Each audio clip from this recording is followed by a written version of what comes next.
오늘 말씀은 하나님의 섭리에 대한 순종으로 요한복음 12장 1절에서 11절을 가지고 말씀을 나누려고 합니다.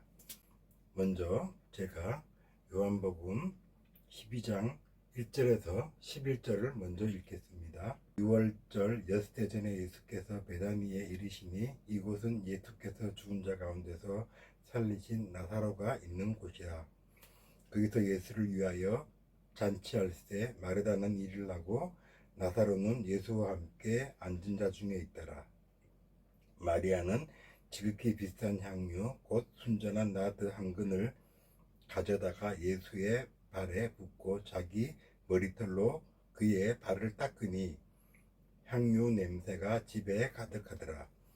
제자 중 하나로서 예수를 잡아줄 가롯 유다가 말하되 이 향유를 어찌하여 300데나리온에 팔아 가난한 자에게 주지 아니하였느냐 하니, 이렇게 말함은 가난한 자들을 생각함이 아니요 그는 도둑이라 돈깨를 맞고 거기 넣는 것을 훔쳐 가미르라.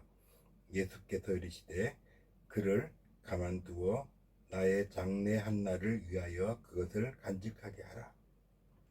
가난한 자들은 항상 너희와 함께 있거니와 나는 항상 있지 아니하리라 하시니라. 유대인의 큰 무리가 예수께서 여기 계신 줄을 알고 오니 이는 예수만 보기 위함이 아니요 죽은 자 가운데서 살리신 나사로도 보려 함이르라. 대제사장들이 나사로까지 죽이려고 모의하니 나사로 때문에 많은 유대인이 가서 예수를 믿음이러라. 오늘 말씀은 우리가 잘 아는 마리아가 예수님에게 향유옥합을 깨뜨린 성경에 나오는 내용입니다. 우리는 많은 설교를 들었습니다. 대부분의 목사님들이 마리아가 이 300데나리온이라 하는, 즉 요즘 돈으로 거의 한 5천만 원, 1년 연봉에 가까운 돈을 예수님에게 향유를 부었다는 것입니다. 그래서 마리아의 그 값비싼 돈을 아끼지 않고 예수님 몸에 바른 것에 대한 칭찬과 또한 감사의 마음들을 우리가 많이 가지고 있습니다. 그런데 오늘 저는 조금 더 색다른 면으로 성경 말씀에 나오는 말씀 구절에 대해서 보려고 합니다. 오늘 예수님께서는 7절에 보면은 마리아가 향유를 예수님에게 부었을 때 7절에 예수께서 이르시되 그를 가만히 두어 나의 장래 한 날을 위하여 그것을 간직하게 하라. 8절 가난한 자들은 항상 너희와 함께 있거니와 나는 항상 있지 아니하리라 하시니라. 저는 이 7, 8절에 대해서 중점적으로 생각을 내보려고 합니다. 예수님 발에다가 마리아가 5천만 원에 가까운 돈, 1년 연봉을 갖다 부었습니다. 그런데 예수님은 어떤 대답을 하셨냐? 나의 장래한 날을 위하여 간직하게 하라.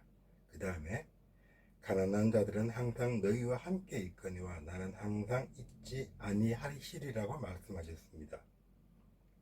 왜 이런 말씀을 하셨을까요? 그러면 또 제가 마태복음에 대해서 또 보려고 합니다. 마태복음 26장 6절에서 13절도 비슷한 내용이 나옵니다. 제가 읽겠습니다. 마태복음 26장 6절에서 13절. 예수께서 베다니 나병 환자 시몬의 집에 계실 때에 한 여자가 매우 귀한 향유 한 옥합을 가지고 나와서 식사하시는 예수의 머리에 부으니 제자들이 보고 분개하여 이르되 무슨 의도로 이렇게 허비하느냐? 이것을 비싼 값에 팔아 가난한 자들에게 줄 수 있었겠도다 하거늘 예수께서 아시고 그들에게 이르시되 너희가 어찌하여 이 여자를 괴롭게 하느냐? 그가 내게 좋은 일을 하였느니라. 가난한 자들은 항상 너희와 함께 있거니와 나는 항상 함께 있지 아니하리라. 이 여자가 내 몸에 이 향유를 부은 것은 내 장래를 위하여 함이니라. 내가 진실로 너희에게 이르노니 온 천하에 어디서든지 이 복음을 전파되는 곳에서는 이 여자가 행한 일도 말하여 그를 기억하리라 하시니라. 마태복음에서도 요한복음과 비슷한 내용이 나옵니다. 요한복음에서는 발에다가 부었다고 했습니다. 그런데 마태복음에서는 머리에 부었다고 합니다. 즉, 이 내용이 같은 마리아인지 알 수는 없습니다. 그런데 오늘 예수님이 하신 대답은 똑같은 말을 하시고 계십니다. 가난한 자들은 항상 너희와 함께 있지만 나는 항상 너희와 있지 않다. 또 내 장래를 위하여, 이런 답변을 하셨습니다. 오늘 이 본문은 베다니에 있는 장터에서 이루어졌습니다. 그리고 우리가 잘 알듯이 마르다와 마리아의 일로 잘 알고 있습니다. 마르다는 열심히 일을 하고 마리아는 예수님 발에 밑에 앉아서 말씀을 경청했다는 말씀이 있습니다. 그런데 오늘 이 사건에서도 마르다는 여전히 일을 하고 마리아는 예수님 곁에서 향유를 부었습니다. 그렇다면은 이 값비싼 향유가 머리에서 발까지, 즉 머리에서 발까지 다 적혔다는 것입니다. 그것을 성경은 말하고 있습니다. 그렇다면은 예수님은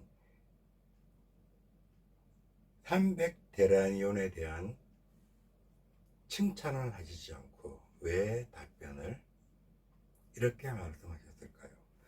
그러면 저희가 다른 성경을 보겠습니다. 누가복음 가부의 두렙돈 이야기입니다. 예수께서 눈을 들어 부자들이 헌금함에 헌금은 넣은 것을 보시고 또 어떤 가난한 가부가 두렙돈을 넣는 것을 보시고 이르시되 내가 참으로 너희에게 말하노니 이 가난한 가부가 다른 많은 사람보다 많이 넣었다.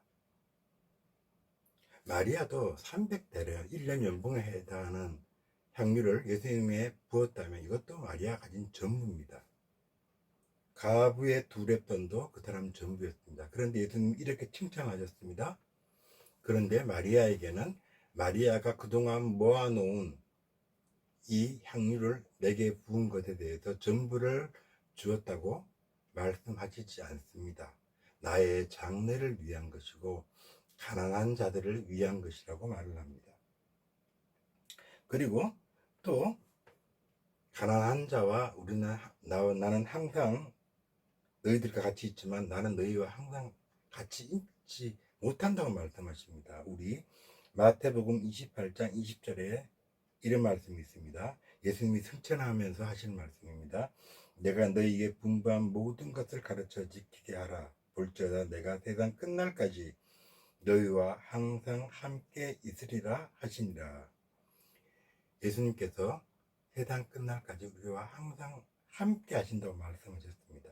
그런데 왜 가비의 두렙돈은 그의 전부를 드렸다고 말씀하셨는데 마리아의 300데나리온에 해당하는 향유에 대해서는 그런 말씀을 하시지 않으셨습니다. 그리고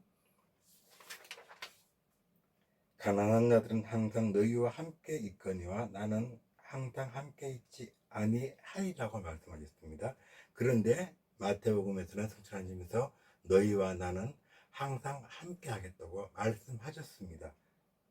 그래서 오늘 제가 시작 전에 7절, 8절, 7절 예수께서 이르시되 그를 가만두어 나의 장래할 날을 위하여 그것을 간직하게 하라.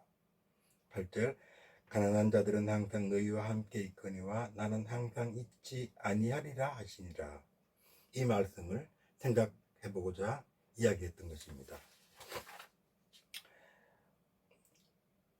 지금 다시 마가복음 16장 1절에서 2절을 읽겠습니다. 안식일이 지남에 막달라 마리아와 야고보의 어머니 마리아와 또 살로메가 가서 예수께 바르기 위하여 향품을 사다 두었다가 안식 후 첫날 매우 일찍 이 해돋을 때에 그 무덤으로 가매. 마가복음에 나오는 예수님이 무덤에서 부활하시고 여인들이 달려갔을 때는 예수님이 계시지 않았습니다. 요한복음 19장 40절에서 42절을 읽겠습니다. 40절 이에 예수의 시체를 가져다가 유대인의 장례법대로 그 향품과 함께 세마포로 쌌더라. 예수께서 십자가에 못 박힌 곳에 동산이 있고 동산 안에 아직 사람을 장사한 일이 없는 새 무덤이 있는지라. 이나는 유대인의 준비리요 또 무덤이 가까운 고로 예수를 거기 두니라. 아리마대 요셉이 예수님이 십자가에 돌아가시자 부탁을 하여 예수님을 세마포에 싸서 그다음에 향유를 거기에 넣어서 무덤으로 옮겼다는 이야기입니다. 자, 유대인의 장례법에는 사람이 죽으면은 세마포로 온몸을 감싸고 그 세마포 위에 향유를 바릅니다. 그리고 이 향유를 바르는 이유는 유대 지방이 덥기 때문에 무덤 안에서 시체가 부패되는데 냄새가 납니다. 그것을 방지하기 위해서 향유를 발라서 시체 냄새와 그 향유를 통해 중화시키려고 합니다. 자, 유대인들은 죽으면은 세마포를 두른 후에 향유를 바릅니다. 그리고 굴 안에 넣었습니다. 그런데 오늘 안식일인 까닭에 안식일이 시작되는 시간이기 때문에 예수님의 시체를 받아서 세마포로 둘러서 무덤에 놓기는 놓았지만 유대인의 안식일법상 시체의 향유를 바르는 일을 할 수가 없습니다. 그래서 향품을 함께 세마포에 싸서 아리마대 요셉이 무덤에 예수님을 두었습니다. 자, 그런데 마가복음에서 보니까 막달라 마리아와 어머니 마리아와 살로메와 여러 명이 무덤에 갔습니다. 그들이 가기 전에 향품을 사다가 두었다가 안식일 후에 바르려고 갔습니다. 자, 즉 아리마대는 세마포를 두었을 뿐이지 향품을 바르지는 못했습니다. 그거를 여자들은 알기에 향품을 사두었다가 그걸 바르기 위해서 무덤으로 뛰어갔습니다. 근데 이미 무덤에는 무덤이 비어있고 돌문이 열려 있었습니다. 자, 여기서 오늘 제가 말씀드린 7절, 8절에 대한 해당되는 이야기를 하겠습니다. 7절에 예수께서 이르시되 그를 가만두어 나의 장례할 날을 위하여 그것을 간직하게 하라. 유대인법상 사람이 죽으면은 세마포를 두르고 향유를 발라야 됩니다. 그래야 완전히 죽은 사람이고 무덤에 안치할 수 있는 사람인 것입니다. 그런데 예수님은 십자가에 돌아가신 날이 안식 첫날이었기 때문에 향유를 바를 틈이 없었습니다. 그냥 세마포에만 쌓여 계셨습니다. 그래서 7절을 말씀하신 겁니다. 나의 장례할 날을 위하여 간직하게 하여. 자, 요한복음 12장 1절에서 11절에서 막달라 마리아가 향유를 부어서 예수님 발을 씻었습니다. 그리고 마태복음 26장 6절에서 13절에서 또 막달라 마리아가 예수님의 머리에 향유를 부었습니다. 머리에서 온몸을 적시며 타고 흘러내렸을 것입니다. 그래서 요한복음이나 마태복음에서는 이렇게 말을 합니다. 똑같이 말하고 있습니다. 이 여자가 내 몸에 이 향유를 부은 것은 내 장례를 위하여라. 즉 예수님이 무덤에 들어가셔서 죽은 후에 사흘 후에 부활하실 때 이미 그들이 안식이 끝나고 달려왔을 때는 예수님은 부활한 후입니다.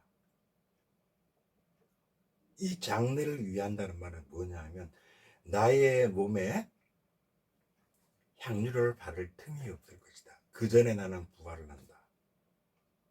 그래서 내가 지금 십자가에 달리기 하루 전 6월절 전날에 베다니에서 예수님이 말씀하신 것입니다.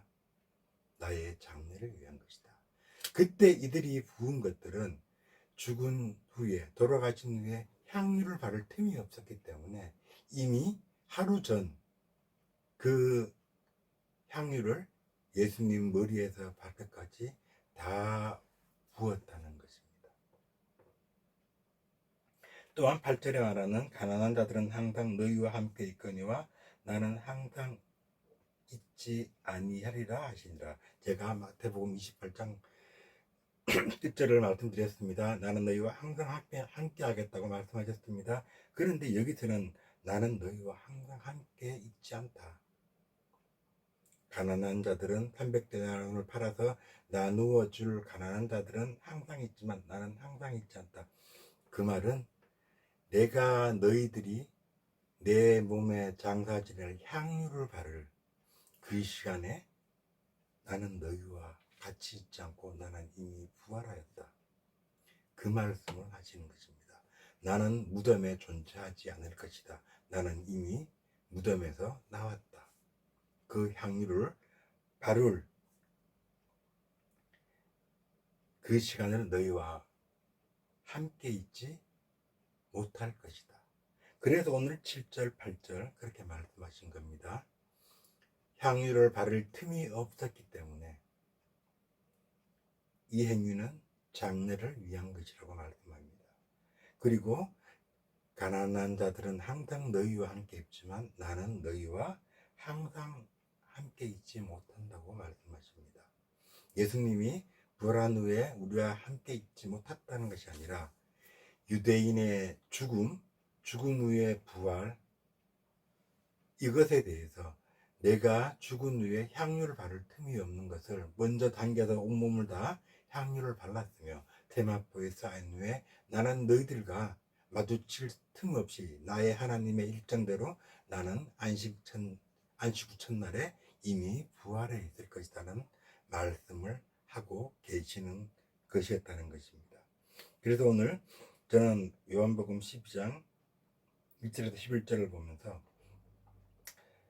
좀 더 다른 관점에서 예수님이 장례를 위하여 그를 간직하게 하라고 하신 말씀과 가난한 자들은 너희와 항상 함께 있지만 나는 항상 함께 있지 못한다는 말이 예수님은 십자가에서 돌아가신 후 무덤에 갔을 때 향유를 바를 틈이 없었다는 것입니다.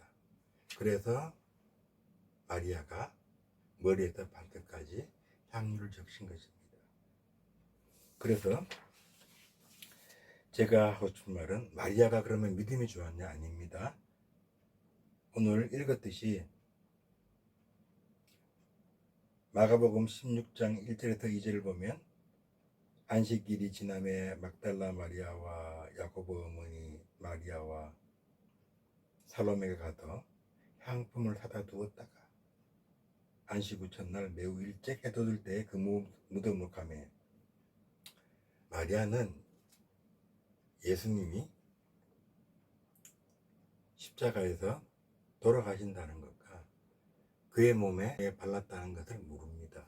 그래서 예수님이 돌아가셨기 때문에 유대법의 절차에 따라 그 세마포에 쌓인 예수님의 몸에 향유를 바르려고 여러 여자와 같이 무덤으로 달려갔습니다. 아침 일찍. 마리아는 알고 향유를 바른 것은 아닙니다. 이것은 하나님의 섭리입니다. 하나님의 섭리의 진행에 따라서 예수님이 무덤에서 향유를 바를 수 없기 때문에 그 하루 전날 온몸을 향유를 적신 것과 관계된 것입니다. 마리아는 분명 선한 의도로 값비싼 향유를 예수님께 몸에 부었지만 그것이 장례를 위한 것이란 것을 알지 못했습니다. 다만 마리아의 선한 의도였습니다. 또한 예수님을 존경하는 마음이었습니다. 그렇지만 이것은 마리아의 의도와 관계없이 하나님이 예수님이 돌아가시고 부활하시는 그 장래의 섭리에 먼저 하나님이 관여하셔서 마리아를 그렇게 하게끔 만들었다는 것입니다. 오늘 제가 말씀드리고 싶은 것은 이렇게 말하고 싶습니다. 하나님, 저를 하나님 섭리에 제 인생을 써주십시오. 제가 알지 못하는 행동이지만, 제가 알 수 없는 섭리이지만, 하나님이 하시는 일이라면 제가 마리아처럼 예수님을 존경하며 예수님께 아낌없이 드리는 마음으로 살았을 때, 그것이 그의 의도와 관계없이 하나님 섭리에 의해서 예수님의 장사 지낸 몸에 향유 바르지 못한 것을 먼저 당겨 향유를 발라서 예수님의 장례를 치른 것처럼, 저에게도 제 인생을 하나님의 섭리에 제 인생을 써주십시오. 제가 알지 못하더라도 하나님의 선하심과 하나님의 오르심과 하나님의 위대하심을 따라갈 테니, 하나님, 제가 알지 못하는 하나님의 섭리 속에 제가 있게 하여 주십시오. 이렇게 저는 오늘 간절히 하나님께 바랍니다. 여러분들도 하나님께서 우리의 인생을 하나님의 섭리에 써달라고 간절히 기도하시는 하루가 되었으면 합니다. 하나님, 우리가 알지 못하지만 마리아처럼 향유를 예수님 몸에 부은 마리아처럼 저희들이 하나님에 대해서 예수님에 더 존경하며 선한 의도로 아끼지 아니할 때, 하나님, 저희들이 의도하지 않는 하나님의 섭리 속에 마리아가 있었듯이 저의 삶을 하나님의 섭리 속에 하나님의 섭리가 이루어지는 일에 참여할 수 있게 하여 주시옵소서. 저의 삶을 하나님께 선하게 드립니다. 저의 향유값을 하나님께 바치며 깨뜨립니다. 저의 손으로 주님의 발등과 머리에 향유를 붓습니다. 하나님의 선한 의도에 선한 섭리 속에 제가 있게 하여 주시옵소서. 예수님 이름으로 기도드립니다. 아멘.